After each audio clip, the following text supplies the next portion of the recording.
Yo, what's up YouTube? Today we'll be doing some pan-fried chicken breasts with some paprika, thyme, garlic, pepper, and dill.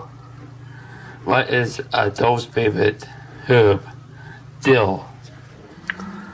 We'll take the chicken with some spices. Try to get it all evenly coated like this.